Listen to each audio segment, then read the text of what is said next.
Assalamualaikum warahmatullahi wabarakatuh.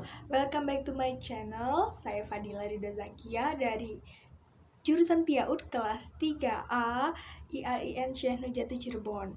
Untuk memenuhi tugas dari mata kuliah kurikulum perkembangan anak usia dini, hari ini aku akan membuat video tentang penjelasan kurikulum sesuai perkembangan anak. Hakikat developmentally appropriate practice atau yang biasa disingkat DAP. Ini monitor aku di sebelah sana ya, jadi aku agak curi-curi pandang ke sana gitu. Nah, yang pertama adalah konsep. Konsep DAP diperkenalkan pertama kali sekitar 20 tahun yang lalu oleh National Association for the Education of Young Children atau NAICI, yang kita tahu ya, organisasi kepaudan internasional. Nah, melalui refleksi yang berkelanjutan dan adanya perubahan di bidang PAUD, maka DAP diperuntukkan untuk memenuhi kebutuhan anak. Jadi setiap anak itu punya kebutuhannya masing-masing gitu, nggak bisa kita compare apakah kebutuhannya sama dengan yang lain, dengan anak-anak yang lain, itu pastinya beda. Karena hakikatnya anak itu kan makhluk manusia yang unik gitu ya, jadi punya keunikan dan bakatnya masing-masing gitu. Nah, DAP adalah desain pengembangan kurikulum yang mengacu pada ilmu pendidikan yang menyepakati perlunya disesuaikan dengan tahapan perkembangan anak. Jadi setiap anak memiliki perkembangan tahapan yang berbeda. Nah, pada intinya DAP memiliki 3 dimensi yang memiliki keterkaitan satu sama lain. Yang pertama adalah age appropriateness atau kesesuaian dengan usia. Mohon maaf ya sering salah ngomong. Adalah praktik pendidikan yang dikembangkan berdasarkan pada teori yang menempatkan tahapan perkembangan anak secara umum, khususnya pada 8 tahun pertama. Jadi, 8 tahun pertama di kehidupan anak itu sangat berharga, dan kita harus membuat suatu pengalaman belajar yang berharga untuk anak. Jadi, bisa bermakna gitu untuk dia nanti ketika dia sudah dewasa ataupun ketika remaja gitu, dia beranjak dewasa. Itu, oh iya, saya dulu pengalaman belajar pernah ini loh, pernah main kesini loh. Itu suatu pengalaman yang akan sangat bermakna dan menjadi pelajaran hidup bagi anak sebetulnya, tanpa disadari loh ya. Jangan dipikir anak itu nggak tahu tentang pengalaman yang masa lalunya dia. Waktu dia di PAUD, waktu dia kelas 1 dia pernah kemana, dia pernah melakukan eksperimen apa, itu anak pasti mengingat. Nah, yang kedua ada individual appropriateness atau kesesuaian dengan individu, adalah praktik pendidikan yang selaras dengan pola pertumbuhan dan perkembangan setiap anak secara personal. Ini personal ya, masing-masing ya. Termasuk dengan kekuatan gaya belajar, minat, pengalaman, dan potensi anak secara keseluruhan. Seperti yang saya bilang tadi, setiap anak punya minatnya masing-masing, dan jadi setiap anak tuh nggak bisa kita compare sama sekali. Minatnya beda-beda, bakatnya pun beda-beda gitu. Jadi tinggal tugas kita sebagai pendidik dan tugas kita sebagai orang tua mendukung tumbuh kembang dan berjalannya minat mereka. Yang ketiga, ada social and cultural appropriateness atau kesesuaian dengan sosial dan budaya anak. Adalah praktik yang mengakui anak berasal dari keluarga dan masyarakat yang memiliki budaya masing-masing dalam kehidupannya. DAP memberikan kerangka kerja bagi para pendidik agar memberikan layanan pendidikan yang berkualitas tinggi bagi setiap anak. Oleh sebab itu, tepatnya para pendidik harus merencanakan, melaksanakan, dan menilai berbagai program pendidikan secara berkelanjutan agar selalu sesuai dengan kebutuhan perkembangan setiap anak. Nah, itulah kenapa ada yang namanya RPPH, RPPM. Ya, rencana. Jadi harus kita rencanakan. Jadi nggak bisa kalau misalnya pembelajaran PAUD kita laksanakan dulu, terus baru kita bikin rencananya, itu nggak bisa gitu ya. Bukan kita membicarakan soal administratif gitu ya, tapi di mana-mana yang namanya rencana itu di awal. Nah, yang terakhir itu bukan yang terakhir, abis perencanaan itu ada implementasi. Abis implementasi baru ada yang namanya evaluasi. Nah, di sini juga aku akan menjelaskan prinsip-prinsip pengembangan DAP. Yang pertama, menciptakan komunitas peduli terhadap anak. DAP mendorong pendidik untuk memusatkan berbagai program pendidikan kepada anak tanpa memandang usia, kemampuan, jenis kelamin, ras, dan latar belakang. Apa sih menciptakan komunitas peduli terhadap anak? Jadi kita peduli dengan perkembangan anak gitu ya. Jadi kita nggak boleh menganggap kalau anak yang usia segini nih jangan ikut dulu nih sama permainan kayak gini, jangan dicampur nih sama anak gede gitu ya.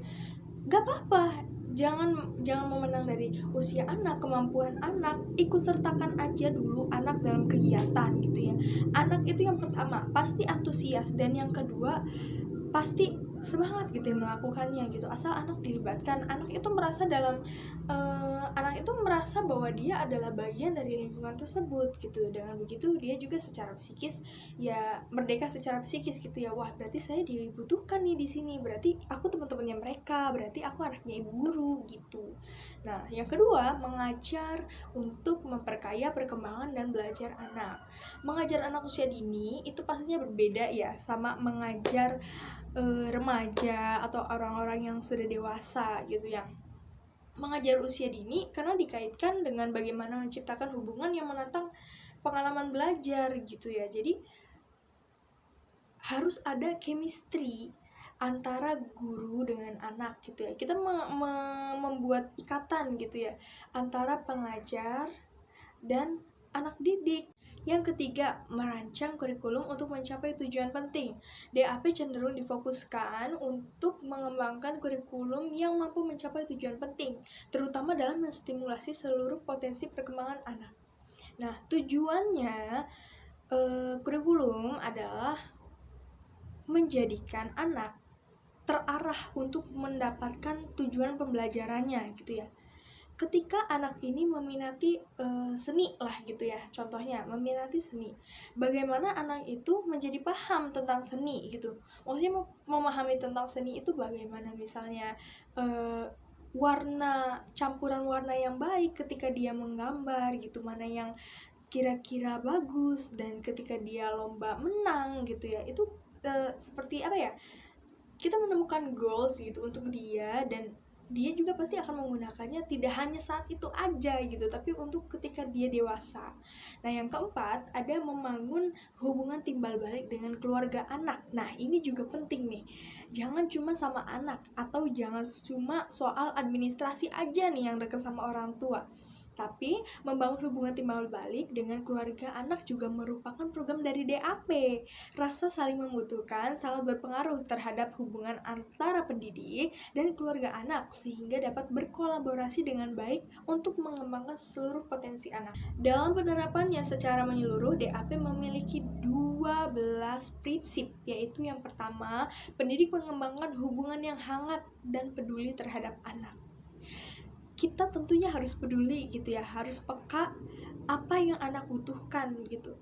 Ketika anak di kelas diam saja, nggak berkomunikasi sama temannya, nggak mengeluh sama sekali gitu ya tentang dirinya atau tentang tugas, maksudnya bukan tugas yang gimana-gimana gitu ya, dalam pembelajaran, dalam kegiatan gitu, anak bisa tidak berkomunikasi sama sekali, anak ini pasif gitu ya.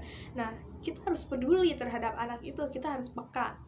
Kenapa kira-kira dia diem aja gitu ya, ada masalah apa gitu ya, barangkali dari rumah atau dalam society dia gitu ya, dengan temannya, dengan hubungan temannya apakah kurang baik, ataukah dia dikucilkan, itu jangan sampai terjadi gitu ya. Nah, yang kedua, pendidik mengakui perilaku positif anak-anak, alasan dari anak-anak, dan memperlakukan misbehaviors mereka sebagai kesempatan belajar untuk membantu mereka mengelola emosi dan perilaku. Ini yang biasanya bikin guru PAUD emosi. Kenapa?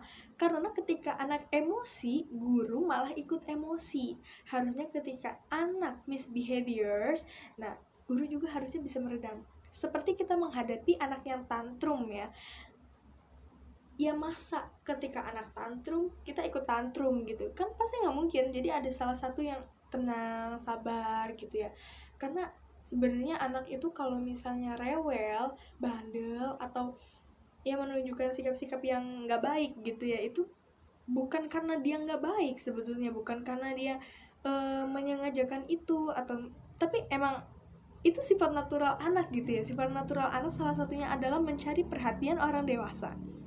Kenapa anak sampai misbehaviors? Kenapa anak sampai mencari perhatian orang dewasa? Harusnya ini menjadi bahan koreksi kita. Apakah kita kurang perhatian kepada anak gitu ya? Ini yang harus menjadi perenungan juga buat orang tua, buat guru-guru juga ya. Nah, yang ketiga yaitu program difokuskan untuk whole child yang meliputi semua aspek perkembangan anak.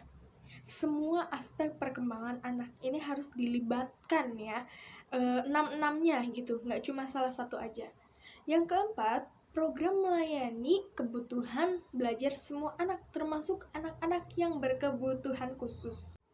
Selanjutnya, anak-anak adalah pengambil keputusan dalam aktivitas belajarnya.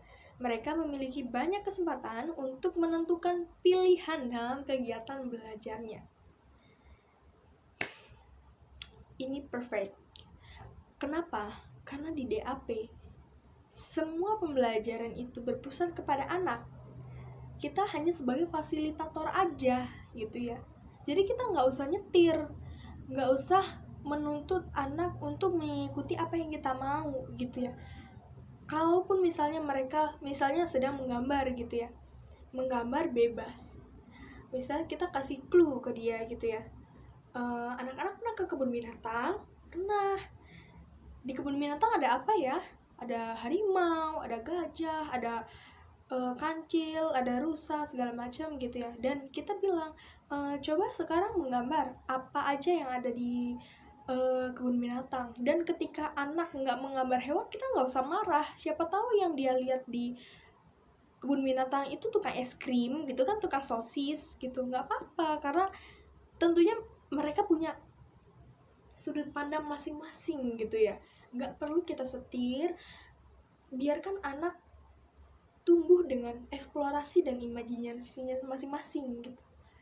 Kita hanya memfasilitasi, mendukung, dan menggali minatnya gitu. Nah, anak-anak juga memiliki banyak kesempatan untuk bermain sepanjang hari.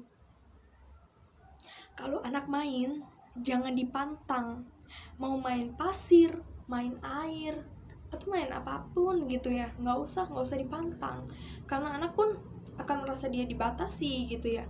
Kalau misalnya anak dibatasi, dia kurang keberaniannya, kurang tanggung jawab, kurang skill kerjasamanya, itu akan menyulitkan dia gitu di masa dewasanya gitu ya.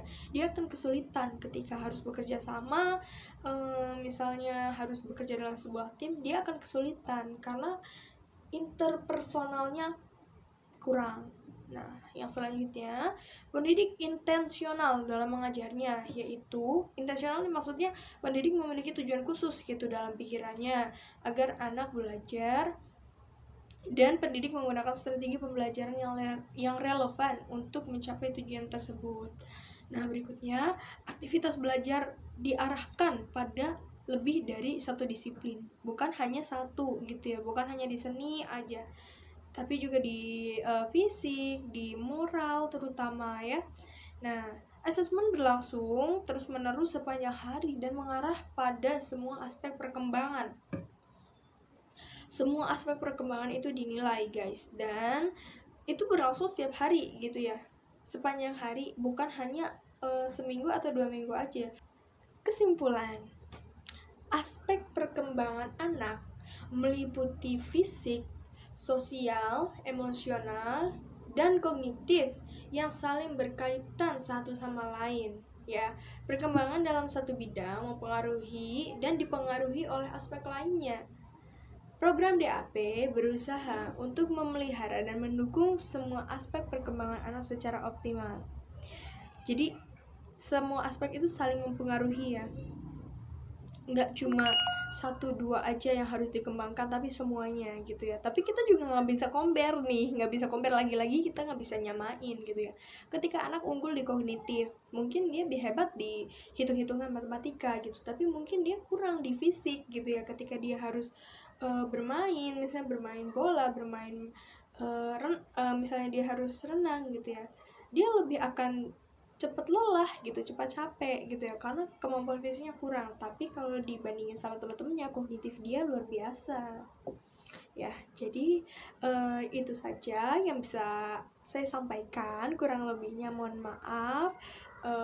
Kalau misalnya kalian ada yang harus dikoreksi dari aku, tulis di kolom komentar aja. Nanti di situ kalian bisa sharing. Aku juga akan baca. Semoga video aku kedepannya semakin bagus lagi, dan semoga aku kuliahnya selalu lancar ya guys. Amin. Assalamualaikum warahmatullahi wabarakatuh.